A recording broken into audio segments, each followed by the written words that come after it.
Good morning. Welcome to the Star Energy Group PLC investor presentation. Throughout this recorded meeting, investors will be in listen-only mode. Questions are encouraged, can be submitted anytime using the Q&A tab situated on the right-hand corner of your screen. Just click Q&A, type your question and press send. The company may not be in a position to answer every question it receives during the meeting itself, and the company can review all questions submitted today and publish responses where appropriate to do so. Before we begin, we'd like to submit the following poll. I would now like to hand you over to Ross Glover, Chief Executive Officer. Good morning. Good morning, everybody, and thank you very much for attending our trading updates this morning. I'm joined by Francis Ward, our Chief Financial Officer. Good morning, everyone. And we will take you through a slide deck that we have. So I think just to start, Star Energy, as you're aware, we're an energy business playing in the sort of energy transition space. We've got very strong cash flows from our producing oil and gas assets, very low, or when I said low risk, or there's no exploration or appraisal risk within those assets, and they're very long life assets producing out into the 2050s. As well as that, we've got a very high growth potential in geothermal, and that's both in the UK, where it's all about decarbonising heat, and in Croatia, where that is a power generation play. Just to be clear on our corporate strategy, we have limited growth opportunities within our oil and gas business. That business is going to be managed for value optimization with a real focus on increasing the profitability of that business. Material growth within our business will come from our geothermal business, and I'd say the last few months since I've been in post have very much been focused on optimizing of that oil and gas business. That will continue, but you're going to see that management energy is going to start to turn and become more focused on the opportunities that we have in the geothermal space and driving that business forward. Of course, we and most people are aware, we have a fairly significant tax loss position. There is a more certain regulatory and tax environment in the UK at the moment, and over the next few months, we will be seeking to try and extract some value from that tax loss position. What I would say is that I think we're all aware that the UK operating environment for oil and gas businesses is not easy at the moment, but we are going to try and seek to extract some value from that tax loss position. Francis. Okay, so just to talk about some of our key highlights from 2024. I guess that year our focus was really on strengthening our balance sheet. So we completed our refinancing with Communal Credit. That's a 25 million euro facility, and it provides funds for geothermal growth, but also allows us to reinvest cash in the oil and gas business. We also sold some non-core land for 6.3 million. That we exchanged contracts for that in October, and we expect to complete it in H1. We've got some final pieces to do just to finalise that sale. The other thing we've been focusing on is on our costs. So we did some G&A restructuring in 2024, which will mean we'll have significant savings going forward into 2025. In terms of oil and gas, as Ross said, we're focused on value, not volume.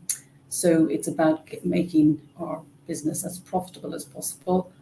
We reach our production guidance of 2,000 barrels a day, and we have very strong cash flows coming from that oil and gas business. OPEX is high. It was $41.2 per BOE for 2024. We are trying to drive that cost down, and Ross will talk a little bit about that as we go forward in the presentation. So I think next slide. On geothermal in Croatia, I think the key thing to note there is that we increased our interest from 51 to 71%, which doesn't give us any material increase in commitments in the short to medium term, but it does provide us or put us in a better position to farm down on those projects. In the UK, it's all about heat provision, and I guess what we're doing there is utilising grant funding to progress those projects. So looking forward to 2025, we expect production to remain at about 2,000 barrels per day. We have a reasonably high capital expenditure of 11 million. More than half of that is into our a project at Singleton, where we're using some currently flared gas and hoping to generate electricity. It's a very quick coming online project, so it comes online this year, and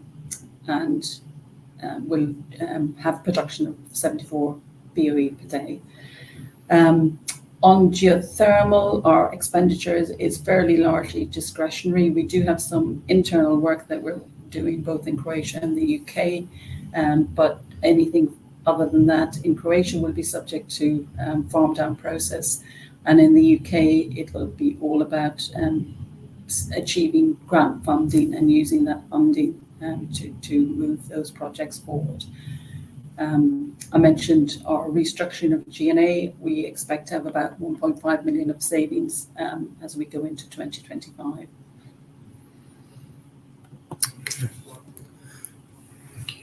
Right. So I think just to focus on the businesses that we have in the group now, and firstly our oil and gas business. Many of you will be aware of what that is, but for those who don't, I'll just quickly give an overview. Mature late life producing fields across the East Midlands and the southeast of England. Those fields have typically been producing for 30, 40 years, and many of them are projected to continue producing out into the 2050s. We're principally an oil producer. Of our 2,000 barrels a day, about 90% of that is oil, and in virtually all of the fields that we produce from, we are at 100%. So we're sole owners of those licenses.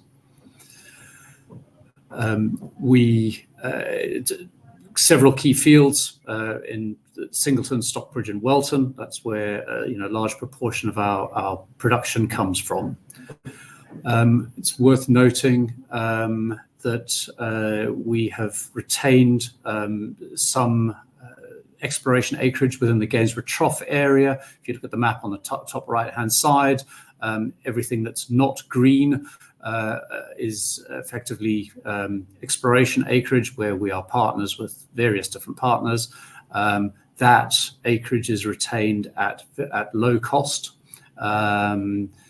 It has a fairly low-level work program on it, and it's there as effectively low-cost option value.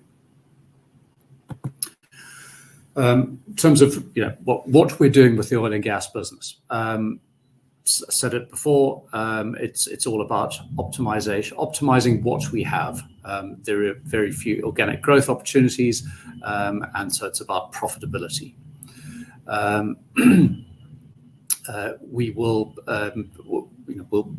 We have already made some fairly significant G&A savings. That is a process that is ongoing, but the savings will be lower as we move forward. It is now turning to OPEX and OPEX reduction. There is a program of works ongoing at the moment, which will see some incremental OPEX reduction, but on a medium-term basis, getting a step change in reducing OPEX will be done through full field abandonment. And what that will mean is as we move through that process it will probably mean reducing production levels, but increased profitability and a more simple and easy to manage business. Just turning to our geothermal business now. I think, again, an overview for those who aren't familiar with us. we are seeking to develop geothermal projects, and they will be hydrothermal systems, fairly standard hot sedimentary aquifer plays, or potentially low enthalpy ground arrays. We're not playing in the enhanced geothermal systems or the advanced closed loop systems. We are sticking with the types of techniques that are proven in France, Germany, the Netherlands, and actually even at Southampton, for example, which has had a geothermal well operating for many years. And the question is, why us? Well, we've got very extensive knowledge of the UK subsurface. We've been operating in the UK in the space for 30, 40 years. We're very good at delivering and planning and permitting complex projects. And that is experienced obviously through our oil and gas business in the UK. But in Croatia, the teams that sits in Croatia is the team that developed the first geothermal power plant in Croatia. How do we generate value from this? Well, as a geothermal developer, we are going to deploy our in-house expertise to de-risk those projects. We'll use all of our in-house subsurface, reservoir engineering, well engineering expertise in the exploration and appraisal stages. As I said, we've got a lot of above ground permitting and planning expertise, which we'll deploy. And we know how to build facilities. We've been doing that for many years. So we will deploy all that expertise into de-risking the early stage of these projects. And that what that does is, by reducing those project risks, will enhance the attractiveness of those projects, and it'll give us monetizing opportunities at natural milestones through project progression. And we'll seek to bring in differing types of investors at different stages of projects, or different risk profiles of projects. And what that does, it creates options for us to be able to recycle capital and retain some interest in those projects through to operation. So turning now specifically to the Croatian geothermal sector, where our play is all around power generation. I suppose the takeaway here is that it is a well-structured and regulated sector. There is a formal licensing program. There is a method of non-discriminatory grid access, and there is a framework for a market premium system or a feed-in tariff system, which will underpin the economics of the projects. I think it's worth adding to this is that there is significant government support here as well. Over the last couple of days in Zagreb, there's been a geothermal investment conference, and it is high profile enough for the Prime Minister to open that conference and for the Energy Minister to be in attendance for the day yesterday. So there is real government focus on accelerating that sector. And I think what that's done is attracted other players. So it's not just us in Croatia. The little map on the top there sort of demonstrates that there's a lot of other activity in Croatia. Within the next year, there will be probably between 6 and 9 wells drilled. That encompasses five wells that the Croatian Hydrocarbon Agency is drilling themselves to get more data so that they can better market further licensing rounds. But there are companies such as the Eni Group, which is a very large Croatian business, has just completed drilling its first well for a 20 megawatt power plant. And at the back end of last year, Soyak Group, which is a leading Turkish developer in the very well-established Turkish geothermal market, they were granted all of their construction permits for an 80 megawatt power plant in the north of the country. So I think in Croatia, it's reassuring there are fellow travellers there.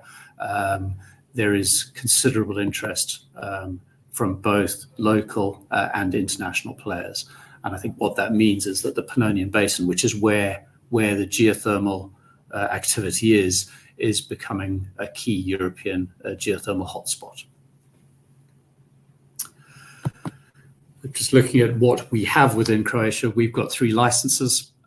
They are in slightly differing stages. So our Ernestinovo license is going from exploration into production phase at the moment. We will need to submit an outline FDP in the next few months.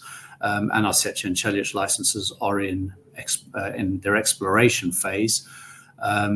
I think the key thing to note here, if you look at the timelines for each of those projects, all of those project phases and through those project phases will, as we de-risk projects, will allow partnering opportunities for us and an opportunity to recycle capital as we de-risk the projects through exploration, appraisal, and then into development.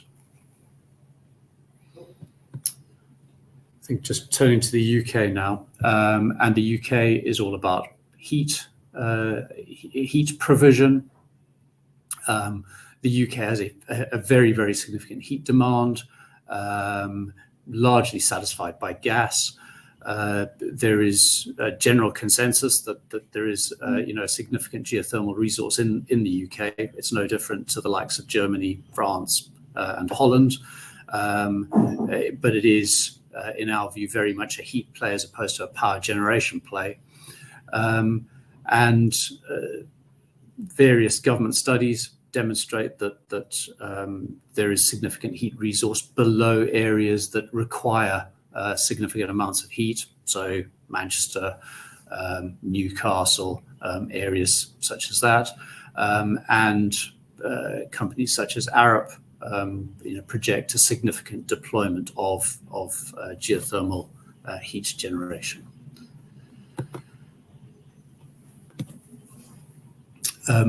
And I think obviously it's driven largely by decarbonisation targets, and that is specifically prevalent within the public sector. What I would say, however, is that a lot of heat users are now not looking at heat as a sort of 5 or 10-year investment frame. They're looking at heat on a 20, 25, 30-year investment frame. And that is for 2 reasons. One is security of supply, but the second is predictability of pricings. They've all been stung by wildly volatile gas prices over the last few years, and they are looking for long-term heat offtake arrangements at a predictable price, and that is where we're starting to see a lot of attention. In terms of what we specifically have, we have a number of NHS projects awarded to us. Just to highlight 2 of those, our Salisbury project, we've spent about £1 million on that. That has all been funded through grant funding. And we're at a point now where we have done our pre-apps for the planning and the permitting side of things, and the next phase is into well planning, having done all the seismic interpretation that we need to do. It's into well planning and planning and permitting for that surface location. Manchester is in a similar trajectory. It's probably about 6 months behind, but again, we are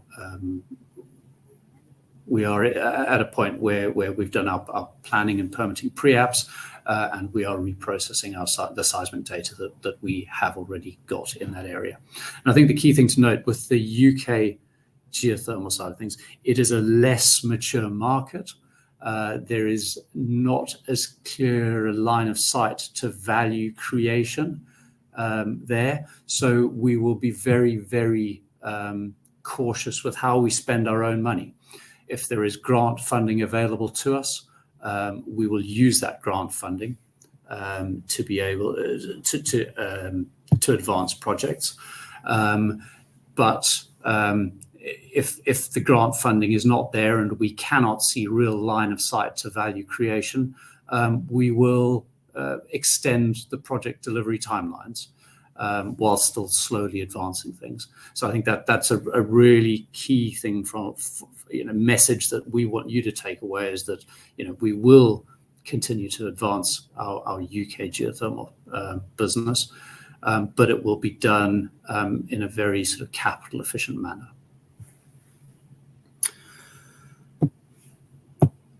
And then I think just finally looking forward. So we, as I said, we are going to, and we will continue to maximise the current, the oil and gas business's profitability. As I said, there is work ongoing there at the moment that is going towards that. In Croatia, we will look to benefit from the government support and the wider investor interest in that sector.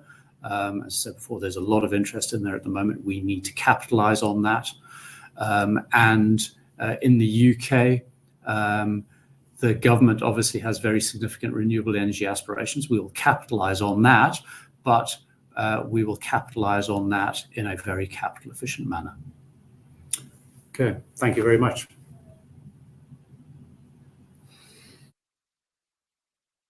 Just hand back to the Investor Meet team.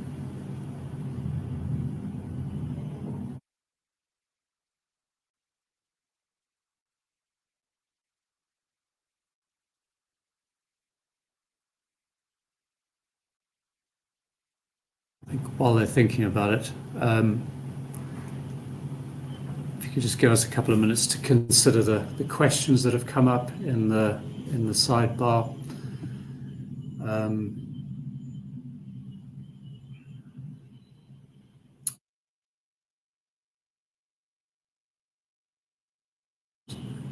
think what we will do is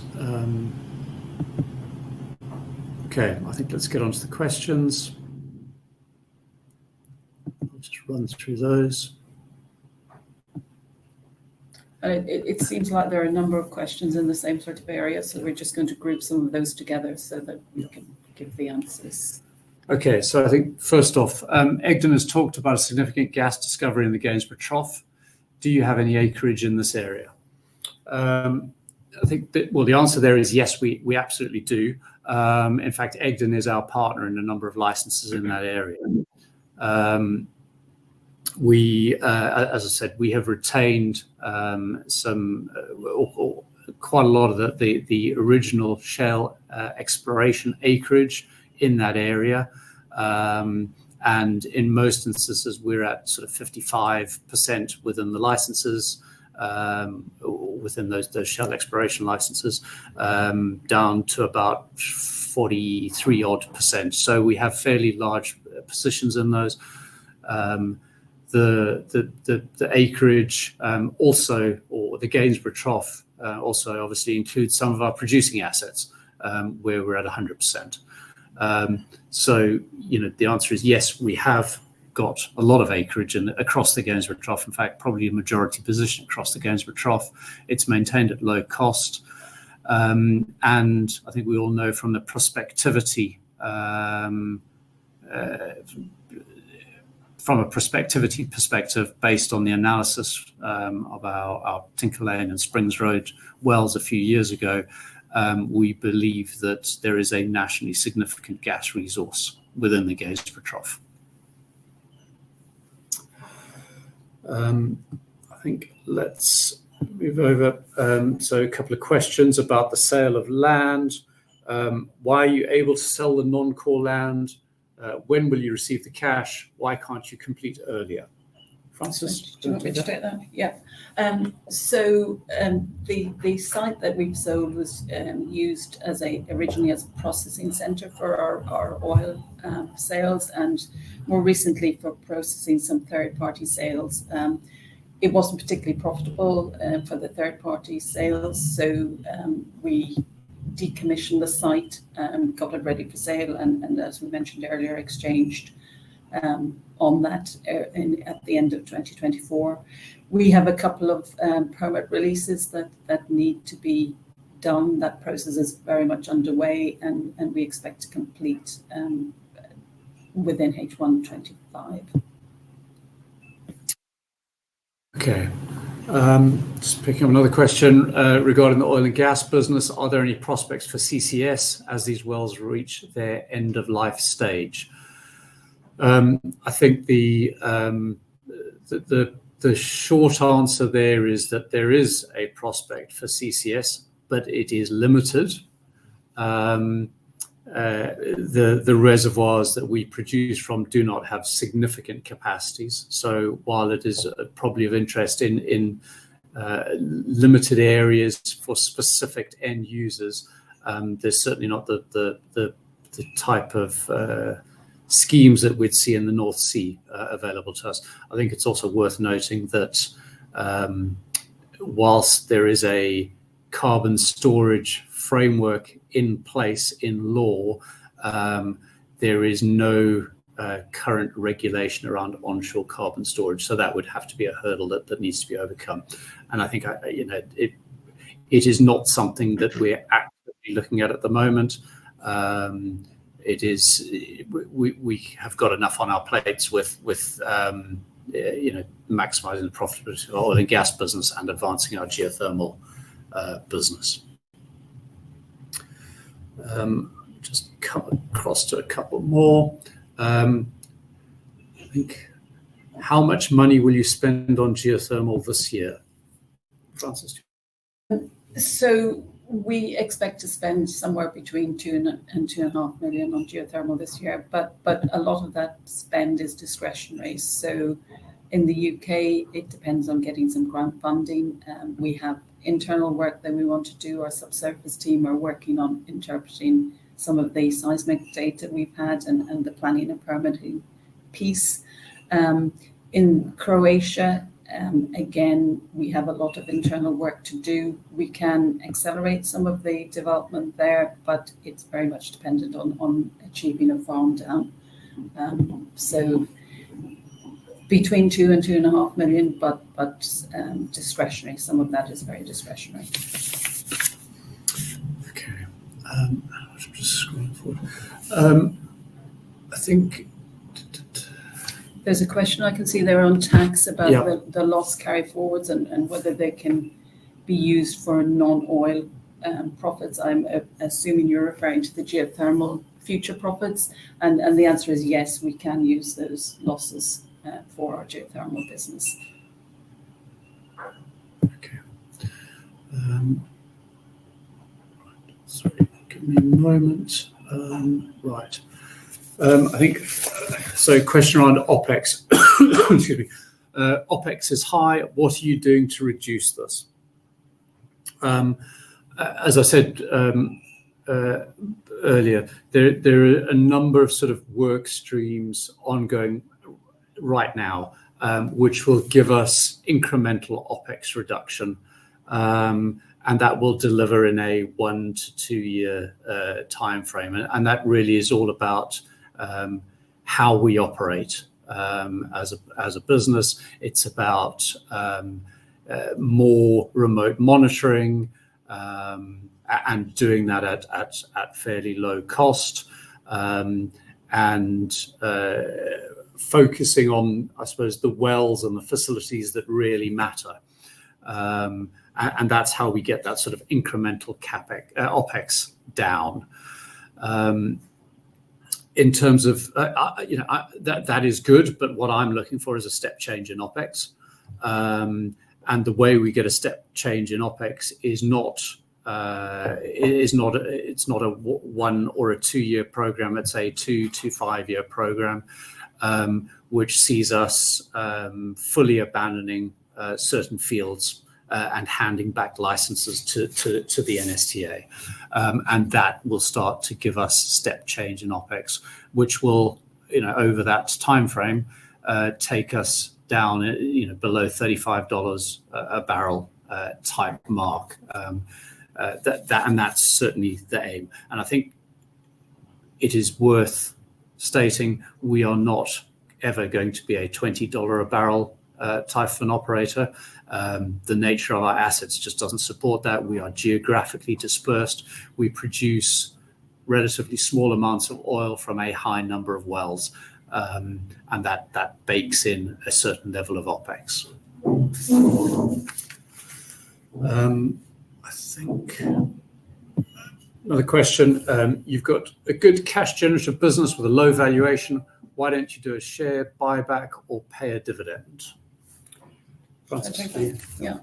So we're not planning on paying a dividend or doing a share back in the near term. I think, we believe in the geothermal growth. So we want to invest in that business. But any investment will be very targeted. It will we'll work on making sure that we can see a clear line to value in anything that we do spend. And so, we will, as Ross mentioned earlier, we will de-risk our projects in our geothermal business, and that will provide us with opportunities to farm down, sell apart, and generate value, and that should then support the share price. Yeah. And I think in a way related to that, and there's a number of, there is a general theme with a number of questions around the valuation of the business. Why is the value of the company so low?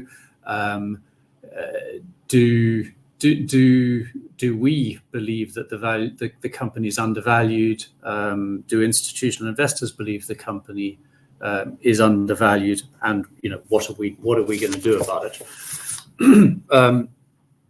So I think the simple answer is yes, we absolutely believe the company is undervalued, and certainly the feedback that we've had from a wide range of investors, institutional and retailers, is absolutely the company is undervalued. I think comes to sort of why it's undervalued. There is a general oil and gas and a market undervaluation thing going on. We specifically have suffered from policy reversals surrounding shale gas. That's created significant share overhangs, as well as negative sentiment towards the sort of general UK oil and gas sector. I think, what are we doing about it? We've got a very clear strategy. We're putting in place measures to communicate this much more widely and provide regular updates to the market. In the past few months, we've changed our nomad and broker to Zeus Capital. It's a broker that's much more in tune with us as a business. And we now need to make ourselves much more visible to the market to inform shareholders and potential investors of what value is available within our shares. So we've got, as I say, a business that produces strong cash flows. Our geothermal opportunities offer fantastic growth opportunities, and we can use our existing skill sets within that sector and capitalize on the early mover advantage that we have. And therefore, those two things combined, we believe that the share price has an opportunity for significant increase as we execute our strategy.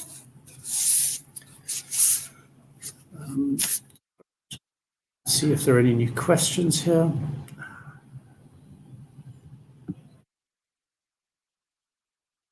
Another question, has the company had any interactions with GB Energy, and how might we play a part in that? So yes, we have had interactions with GB Energy. In fact, we've had interactions with a number of people at DESNZ as well. GB Energy has to date very much been focused on power generation and specifically wind and solar. But we have had a couple of good discussions with them. There is actually a wider geothermal, so it's not just us talking to the likes of GB Energy and DESNZ about the opportunities around renewable heat and geothermal. There is a wider forum of participants in that,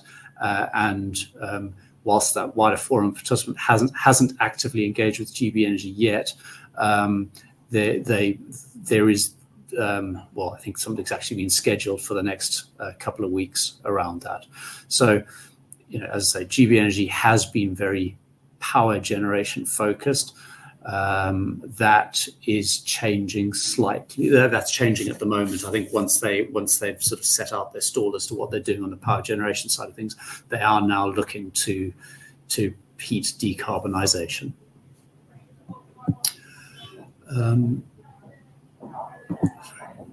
Questions, right?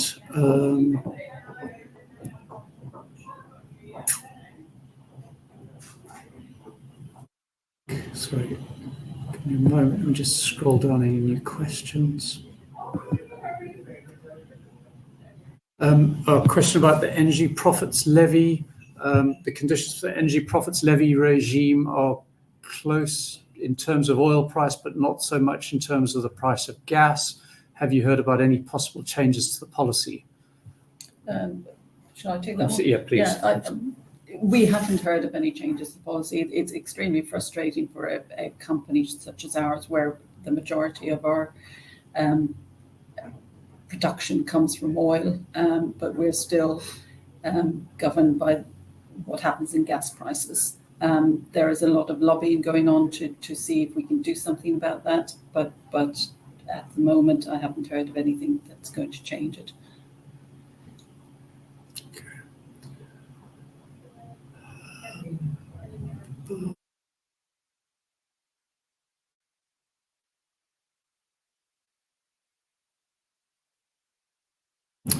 Okay, I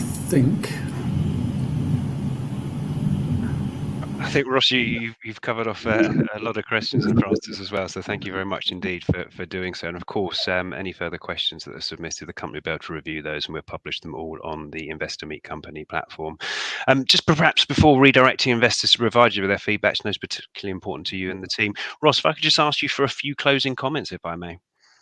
Yep, absolutely. Thank you. Well, thank you very much for joining us all today. I think this is an important engagement. We look forward to providing further updates as we execute on our strategy. And I'll reiterate it again. It's a very clear strategy. It's about maximising the profitability of our oil and gas business. It is capitalising on the growth opportunities that we have within our geothermal businesses. That's both in Croatia, where there's very strong government support and wider investor interest, and in the UK, where there's a huge opportunity for the decarbonisation of heat, and a real government ambition around decarbonisation. So thank you very much for joining us, and we look forward to providing you with much more regular updates. Thank you. Fantastic. Ross, Francis, thank you very much indeed for updating investors today. Please ask investors not to close the session. You now automatically be redirected to provide your feedback in order the team can better understand your views and expectations. This will only take a few moments to complete and is greatly valued by the company. On behalf of the management team of Star Energy Group PLC, I'd like to thank you for attending today's presentation. That concludes today's session, and good morning to you all.